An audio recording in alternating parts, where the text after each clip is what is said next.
Bonjour à tous, aujourd'hui on va parler du Fuji X-M5. Alors j'en parle d'autant plus que du coup le voici, hein. C'est le boîtier normalement qui maintenant me sert notamment à faire mes vidéos.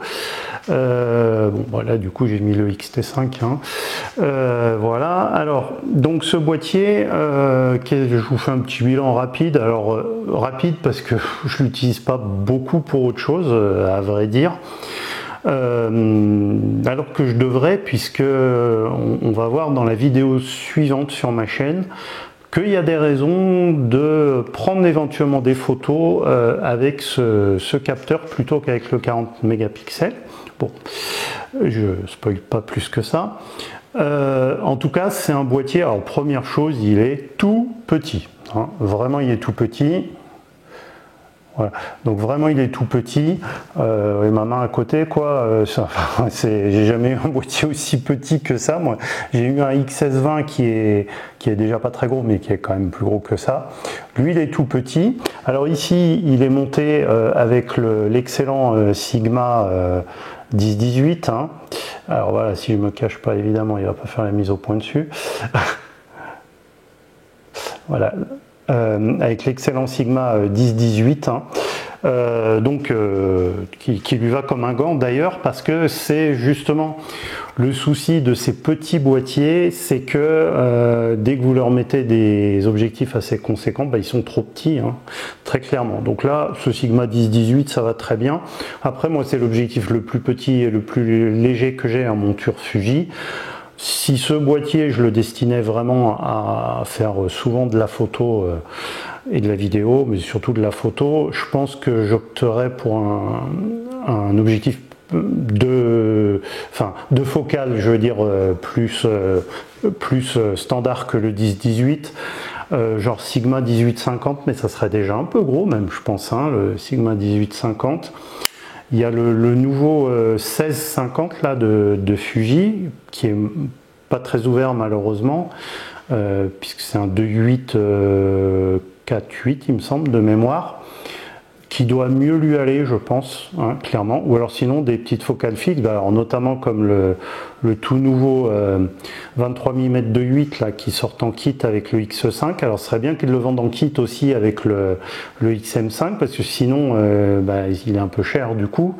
Bon, il est qu'à 2.8, mais enfin là je pense qu'il lui irait comme un gant là au XM5, le 23 2.8, hein, c'est sûr. Il y a aussi le 27 mm 2.8, hein, qui doit très très bien lui aller. Voilà, moi pour faire mes vidéos, je lui mets dessus le 23 1.4 qui là est en train de me filmer sur le XT5. Alors ça fait un petit peu gros, mais ça passe encore, hein. Les focales fixes 1.4 là de Fuji passent encore sur ce boîtier, je trouve. Au niveau de la prise en main, c'est petit, donc il y a un petit bosselage ici, heureusement, parce que ça fait qu'on arrive un peu quand même à le prendre, mais ça n'a rien à voir avec un XT5, hein, très clairement au niveau de la prise en main. Moi j'ai tendance à le tenir par l'objectif, vous voyez, hein, ou alors il faut une sangle, hein, je sais pas, mais c'est petit. Alors l'avantage c'est que ça se glisse un peu partout, enfin ça dépend de l'objectif, c'est toujours pareil qu'on met dessus, mais ça se glisse partout. Alors pour la photo, ce qu'il a de bien, c'est qu'il a quand même une vraie roue PASM et 4 modes personnalisables sur la roue, qui servent indifféremment soit pour la photo soit la vidéo. Enfin ils n'ont pas la double fonction, hein. Ça par contre non, mais il y a quand même 4 modes personnalisables entre la photo et la vidéo, donc ça c'est vraiment bien. Après il y a le mode vlog qui pour moi sert à peu près à rien, les modes filtre aussi, honnêtement. Alors par contre il a la fameuse roue ici des simulations de films de Fuji. Si vous prenez beaucoup en JPEG, c'est très utile, c'est sympa, surtout très sympa. Moi honnêtement, que ce soit avec lui mais surtout mon XT5 qui me sert beaucoup plus en photo, je prends toujours en RAW plus JPEG, et c'est vrai que je mets toujours une simulation particulière sur les JPEG et pour faire des fois des essais, mais j'ai toujours la photo RAW derrière, Parce que si vous prenez qu'en JPEG, si la simulation elle vous plaît pas, et ben vous devez faire avec, vous n'avez pas de marge pour la modifier après coup. Hein. Donc c'est pour ça, moi, de toute façon, je prends toujours en RAW par principe, hein, déjà pour s'il y a besoin de retoucher une photo, mais d'autant plus là avec les simulations de Fuji pour pouvoir après coup appliquer une autre simulation s'il y a besoin, quoi, hein, tout simplement. Voilà. Mais cela dit, c'est utile de pouvoir changer la simulation rapidement comme ça. Alors que sur mon XT5 j'ai mis une touche, donc il faut appuyer sur la touche et tourner une molette pour changer de simulation, alors que là c'est plus direct. Ok, par contre c'est une molette qui sert qu'à ça, ça c'est l'inconvénient. Et on va voir qu'il n'y a pas beaucoup de choses pour le manipuler là, ce boîtier. Cette molette n'est pas personnalisable pour autre chose, donc ça c'est un petit inconvénient quand même. Alors après, justement sur le reste, il a les deux molettes, celle-ci, la molette arrière, et là la molette avant qui est cliquable, et j'allais dire heureusement, parce que là c'est très utile sur ce XT5, je trouve plus que sur le XT5 qui lui de toute façon a d'autres roues pour régler vitesse, ISO, etc. Là, le XM5, comme il n'a qu'une roue PASM, il faut pouvoir régler, si on ne prend pas en mode automatique, hein, je veux dire, qu'on soit en priorité ou a fortiori en mode manuel, il faut forcément pouvoir régler vitesse, ouverture ISO, hein, le triangle d'exposition. Alors classiquement, la roulette arrière ici pour la vitesse, hein, ça se tient. La molette avant, alors la molette avant, ça va dépendre des objectifs. Si vous avez un objectif comme ce Sigma 10-18 qui n'a pas de bague d'ouverture, parce que c'est pas un objectif Fuji, vous êtes obligé de régler l'ouverture par la molette ici, ou vous pouvez le faire sur la molette arrière si vous préférez, hein, mais en tout cas, vous avez que ces deux molettes. Alors ce qui est super chez Fuji, hein, justement, c'est que cette molette étant cliquable, ça veut dire que vous la mettez par exemple par défaut pour régler l'ouverture, et puis vous voulez changer les ISO, et vous appuyez hop, un coup dessus, et là cette fois-ci, elle change les ISO. Vous voulez changer un peu l'exposition à l'aide de la compensation d'exposition, il faut appuyer un coup dessus et elle passe en compensation d'exposition. Donc ça, c'est très pratique. Une fois qu'on a pris le coup, hein, cette molette a 3 usages, voilà, c'est très bien, franchement. Alors après, par contre, il manque vraiment de boutons personnalisables. Là, il faut vraiment utiliser le Q-menu, hein, le menu d'accès rapide, prendre le temps de bien le programmer. Parce que sinon, au niveau bouton personnalisable, vous avez là, je ne sais pas si vous voyez la touche ici AFL, la classique, la AE-AF, hein, qu'on programme souvent pour autre chose. Voilà, et c'est tout. Si, il y a là la touche du Q-menu qui est là, je vais vous en reparler, coincé entre les deux boutons là, bon bref, pas pratique.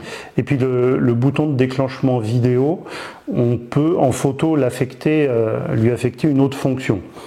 Heureusement, parce que c'est tout, il n'y a rien d'autre. Hein. Et donc au niveau accès direct, ça n'a rien à voir avec un XT5 là, hein, qui est en train de me filmer par exemple, qui est beaucoup plus agréable à utiliser en photo notamment.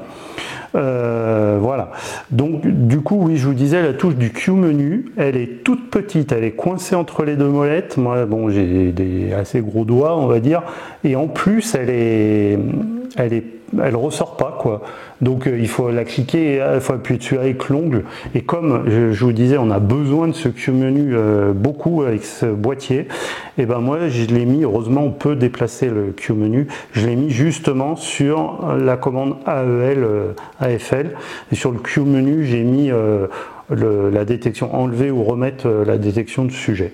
Voilà. Et puis tout le reste, hein, ça se règle avec le Q-menu. Donc du coup, il a heureusement quand même un joystick, hein, et ça c'est indispensable, surtout qu'il n'a pas de pad, hein, donc pour se balader, Voilà, parce que n'espérez pas vous balader de manière tactile dans les menus, à part dans le Q menu, et sinon dans les autres menus chez Fuji c'est toujours pas tactile, donc il faut y aller avec le joystick. Donc en gros, alors il n'a pas de bouton en façade non plus qu'on pourrait personnaliser pour autre chose. Donc c'est comme ça. Maintenant ça reste, c'est le prix de la compacité aussi. L'écran, alors bon, c'est toujours le débat des écrans sur rotule ou pas sur rotule. Là, lui, Fuji a choisi de lui mettre un écran sur rotule parce que il est prévu aussi pour, enfin, entre autres, pour faire de la vidéo et notamment du vlog. Alors, bah tiens, par exemple, avec ce 10-18, là, faire du vlog avec ce petit ensemble, c'est génial. Un détail près, c'est qu'il n'a pas de stabilisation, et puis cet objectif non plus. Donc là, forcément, c'est le détail qui tue. Alors on a la stabilisation numérique, heureusement, mais qui est pas terrible. Je l'ai vu sur d'autres vidéos, moi je n'ai pas encore essayé, honnêtement, parce qu'il est plutôt toujours sur un trépied, ce boîtier, vu que je fais mes vidéos YouTube avec. Mais la stabilisation numérique fait des trucs bizarres, quoi, clairement. Donc c'est pire que du wobbling en quelque sorte. Donc c'est un peu le problème de ce boîtier, en tout cas pour le vlog. Sinon, au niveau gabarit plus avec un objectif comme celui-ci, c'est génial, dans l'absolu, c'est sûr. Mais voilà, donc du coup, je disais, comme il est prévu pour ça, et ben forcément il a un écran sur rotule. Donc bon, c'est bien, c'est sûr que moi par exemple quand je fais mes vidéos, je suis content de l'avoir. Alors maintenant j'ai investi dans un écran externe, de toute façon là qui est sur mon XT5, mais je le mets même avec le XM5 parce que tout simplement vous voyez pas grand chose sur le petit écran, il y a quand même beaucoup d'informations. Et quand vous faites une vidéo comme ça, c'est bien plus confortable d'avoir une grande image et de pouvoir tout surveiller beaucoup plus facilement. Donc du coup, c'est quand même utile pour vlogger ou faire des selfies ou faire des photos dans des angles pas possibles, d'accord, ça c'est sûr. Et puis surtout, moi ce que j'ai toujours aimé dans ces écrans sur rotule, surtout chez Fuji, c'est que quand il est fermé, ça le protège d'une part, alors que sur le XT5, non, justement, il est toujours apparent l'écran. Et puis ils ont le bon goût de lui faire un revêtement granuleux, comme le revêtement du reste du boîtier, et donc ça lui donne un aspect super sympa, comme ça, beaucoup plus que si l'écran restait apparent. Mais en même temps, on le sait, quand il est déplié sur le côté et qu'on fait ça, on n'est plus dans l'axe. Et c'est vrai que quand on fait des photos notamment, ou même des vidéos, c'est plus pratique d'avoir l'écran dans l'axe. Je dis pas le contraire. Le meilleur des deux mondes, on le sait, on l'a sur certains boîtiers Sony très haut de gamme et sur les derniers Panasonic. Mais par contre, c'est des écrans relativement volumineux en épaisseur parce qu'on n'a rien sans rien. Voilà. Alors, le dernier aspect, bien sûr, technique, c'est que ça vous a pas échappé, il n'a pas de viseur. Et ça, bon, c'est un choix de Fuji. C'est un peu comme il est un peu dans la même gamme que le Canon R50V qui est sorti il n'y a pas longtemps aussi, qui est un petit peu moins cher d'ailleurs que ce Fuji. Moi, j'ai pris le Fuji juste pour la compatibilité des objectifs, parce que sinon, je pense que j'aurais plutôt pris le Canon R50V qui est moins cher, mais il fallait que je réinvestisse dans un objectif, et là, ça mettait l'ensemble plus cher que ce XM5, donc bon, voilà. Alors, on va quand même parler du capteur, rassurez-vous, mais on va s'arrêter sur cette histoire de viseur 2 minutes. Alors, c'est vrai que si vous êtes beaucoup habitué au smartphone, ou si des jeunes qui débutent, ils vont y arriver sans trop de problèmes, parce qu'ils ont l'habitude de viser à l'écran. Alors, il faut quand même dire que l'écran est quand même beaucoup plus petit que celui d'un smartphone, donc c'est pas non plus si automatique de bien viser avec l'écran, de bien voir les collimateurs autofocus aussi. Donc, bon. Et puis, dès que vous êtes un peu en plein soleil, ou que vous essayez de... Alors, c'est plus avec un téléobjectif, c'est sûr que ça va pas arriver souvent sur ce boîtier. Quoique vous voyez ce 70-300 qui est assez compact, franchement je l'ai déjà mis dessus pour voir, Ça, c'est sûr, ça fait un peu dépareillé, mais ça va, ça passe quand même pas mal, hein. Donc pourquoi pas, j'allais dire. Et là, quand vous voyez, vous essayez d'attendre qu'un petit oiseau décolle comme ça, grâce au prédéclenchement, hein, pendant plusieurs secondes, vous appuyez comme ça à moitié sur le déclencheur en attendant. Que vous pouvez pas avoir l'œil au viseur, non, là c'est galère. Et puis dès que vous avez trop de luminosité en extérieur, c'est pareil, hein. C'est galère de pas avoir de viseur. Donc bon, c'est un choix aussi pour la compacité et pour le prix, hein, ça s'entend, mais il faut savoir que c'est un petit handicap, enfin pour moi c'est même un gros handicap, ça va que, encore une fois, j'ai mon X-T5 de toute façon, hein, qui lui a un très bon viseur pour le coup. Alors, on va parler du capteur qui est dedans, bien entendu, hein. Alors, le sujet de ma prochaine vidéo, c'est justement la différence avec le capteur 40 mégapixels, parce que Fuji a choisi de mettre le capteur 26 mégapixels. Alors, on pourrait dire ce vieux capteur, mais qui est très bon, qui est très très bon, hein. Pourquoi vieux? Parce qu'il était déjà dans le X-T3, et le X-T3 je ne sais plus quand il est sorti, mais il y a longtemps, hein, ça c'est sûr. Et ensuite ils l'ont remis dans le X-T4.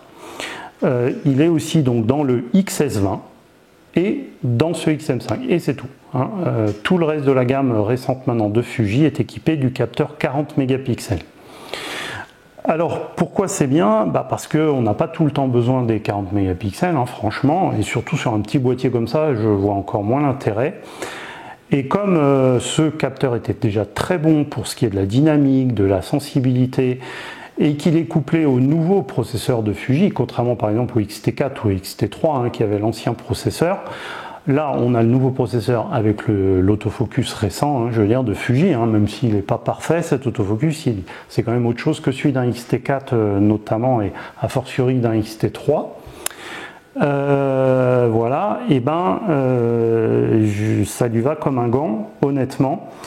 Et là, si quand même vous faites des photos avec ces boîtiers, je dirais ce genre de boîtier, et là, je dirais il vaut mieux celui-là que le Canon, vous voyez, R50V, parce que le R50V, son capteur 24 mégapixels est quand même moins bon que le 26 mégapixels de Fuji, notamment en dynamique et en montée ISO, hein.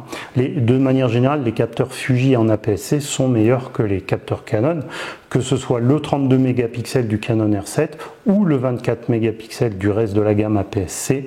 Les capteurs Fuji sont meilleurs, il n'y a aucun doute là-dessus, tous les tests qu'il y a pu y avoir le montrent, hein, clairement. Donc plus la colorimétrie Fuji, alors la colorimétrie Canon est très bonne aussi, hein, c'est pas le problème, c'est la colorimétrie et puis le fait de jouer sur les simulations qui est spécifique aussi à Fuji, hein, beaucoup plus qu'à Canon. Et puis il a gardé une petite ergonomie photo avec la roue PASM que n'a pas le R50V, hein, chez Canon. Alors il faut prendre plutôt le R50 normal, j'allais dire, hein. Mais si vous prenez le R50 normal, vous récupérez un viseur. Par contre, vous n'avez plus le log, par exemple en vidéo, hein, alors que lui, il a les deux logs de Fuji, hein, le F-log et le F-log 2. Et puis, alors, donc maintenant on va parler vidéo quand même. Il a par rapport à un Canon, notamment puisque je parle du comparatif, surtout avec ce R50V, hein, parce que dans les autres marques, je vois moins quand même avec quoi le comparer. Il a la 4K 50 avec un petit crop, mais vraiment un petit crop, et surtout il a la 6K en open gate que n'ont pas du tout les Canon, hein. Et ça pour faire du format vertical notamment, et c'est super utile. Voilà, hein. Et puis en vidéo il fait du H265 aussi, voilà. Hein, on n'est pas verrouillé parce qu'on fait du 10 bits forcément, ou plutôt si on fait du H265 c'est forcément 10 bits, enfin on peut croiser H265, 10 bits, 8 bits, H264 et tout, donc franchement c'est bien, hein. Pour un petit boîtier comme ça à ce prix là, en vidéo il est très capable. Et puis vous voyez, enfin moi c'est avec maintenant que je fais toutes mes vidéos YouTube, et franchement Ça se passe très très bien. J'avais un peu peur des fois au niveau de l'autofocus parce que, bon, honnêtement, hein, avant de revenir chez Fuji, j'avais quand même vu pas mal de vidéos de youtubeurs qui étaient très déçus des mises à jour, surtout de l'autofocus Fuji. Alors c'était plus sur le XH2S hein, que sur le XT5. N'empêche que, alors moi sur le XT5, je sais qu'il a les toutes dernières de mise à jour qui ont corrigé visiblement en grande partie ces problèmes-là. Et puis ce XS20, il va très bien en autofocus, hein, vous voyez. Alors le truc des youtubeurs, c'était de mettre un objet devant, comme ça, il mettait la main, je sais pas, comme ça, et tout d'un coup, paf, il n'y avait plus la mise au point sur les yeux. Alors vous voyez, là, je sais pas ce que ça fait, mais bon, je pense pas qu'elle parte, la mise au point hein, sur les yeux. Ouais, ça se passe bien. Vous voyez, même quand je vous présente j'ai du mal à couper à ce qu'il fasse la mise au point sur mon boîtier parce que justement, il veut absolument mes yeux ou mon visage. S'il voit plus mes yeux et qu'il voit mon visage, vous voyez, là, paf. Et ça y est, il voit mes yeux. Donc non, il marche très bien, hein, cet autofocus. Vous voyez, là je me rapproche un peu, je m'éloigne, d'accord, il marche très bien. Hein. Il n'y a aucun souci. Donc c'est le dernier autofocus de Fuji dans le sens où c'est les derniers algorithmes vraiment. Et pas de souci, vraiment. Voilà, la dernière chose, ça sera au niveau de la batterie.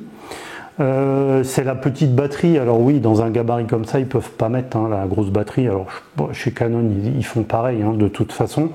L'autonomie est pas mal, je trouve quand même. J'avais un peu peur vraiment. Et j'ai l'impression qu'il consomme pas trop. Déjà, il n'a pas de viseur. Voilà.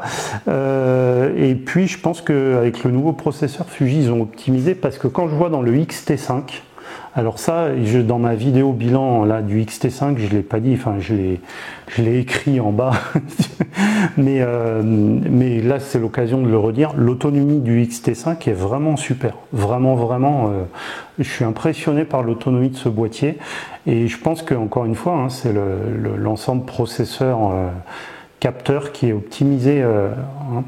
Et donc c'est le cas aussi sur ce petit XM5. Et l'autonomie est très correcte. Alors vous voyez, quand je fais une longue vidéo YouTube, après évidemment je fais des cuts et tout, hein, mais des fois je fais 40, 45 minutes, 50 minutes, ça passe mais sans problème. Hein. La batterie elle est même pas à la fin, alors que j'avais un peu peur hein, quand même. Pour vous donner un ordre d'idée, quand je faisais ça avec le Canon R5 II, hein, le Canon R5 II, je faisais 45 minutes de vidéo. La batterie était à la dernière barre, hein, très clairement, et puis même de manière générale, le R5 II, il n'a pas du tout une bonne autonomie en photo, mais alors surtout en vidéo, en 4K fine, c'est une catastrophe le R5 II en autonomie vraiment. Hein. Alors que non, bah là, lui, c'est mieux, ouais, pour vous dire, hein, quand même, malgré la petite batterie. Alors c'est sûr que c'est moins qu'avec la grosse batterie qu'il y a dans le XT5, mais ça va, franchement. Le mieux, c'est d'avoir deux batteries, hein, très clairement. Moi, j'en ai deux. Alors, j'ai ça c'est celle d'origine, oui, ça c'est celle d'origine. Et puis j'ai acheté, moi j'aime bien, c'est celle de Patona. Je l'ai aussi bien pour le XT5 que pour le XM5. Elle coûte pas très cher. C'est l'équivalent Patona hein, qui a en plus la charge par USB. Directement. Donc moi je mets ma batterie externe direct sur la batterie, ça charge, c'est génial. Alors que là par exemple j'ai pas le chargeur de cette batterie, j'ai pas envie de l'acheter. Hein. Et donc celle-là, la Canon, la Fuji, je suis obligé de la charger dans le boîtier. Celle-là j'ai pas le choix, je peux pas faire autrement. Pour le XT5, pour la batterie d'origine, j'avais gardé un petit chargeur JJC, là, je ne sais pas si un truc à 10 euros, ou je ne sais plus, entre 10 et 15 euros, qui se branche aussi sur une batterie externe, hein, tout simplement, mais qui permet là c'est un vrai petit chargeur pour la grosse batterie de Fuji. Voilà, et je ne l'ai pas pour la petite batterie, mais j'en ai pas besoin. En tout cas, voilà, écoutez, je pense que j'ai à peu près tout dit. C'est un très bon petit boîtier, il n'y a pas de souci. Maintenant, il a des limitations forcément qui, suivant les usages vont être pénalisantes, hein, très clairement. Moi je dirais son avantage principal, c'est bien sûr sa compacité, il est joli en plus. Alors moi je l'ai en noir parce que tout simplement en argent il n'était pas du tout en stock, donc voilà, je le voulais quand même assez rapidement. Donc celui-là il était bien en stock, et son autre avantage c'est vraiment son capteur qui est super et qui, moi je peux vous le dire, tient facilement la dragée haute à des pleins formats de même résolution, que ce soit en dynamique ou en montée ISO. Donc ça c'est un de ses avantages principaux. Il a pour ce à quoi il est destiné, moi je trouve un très bon autofocus, il n'y a pas de souci là-dessus. Voilà, et puis bon, ses défauts, pas de viseur, pas de stabilisation notamment, et puis une ergonomie qui oblige à passer tout le temps par le Q-menu, hein, voilà, beaucoup moins agréable hein, évidemment qu'un XT5 à ce niveau-là. Voilà, en espérant que cette petite vidéo vous ait été utile, et rendez-vous pour la prochaine, donc pour le comparatif entre le capteur 26 mégapixels et le capteur 40 mégapixels de Fuji en APS-C. Merci de votre attention, au revoir.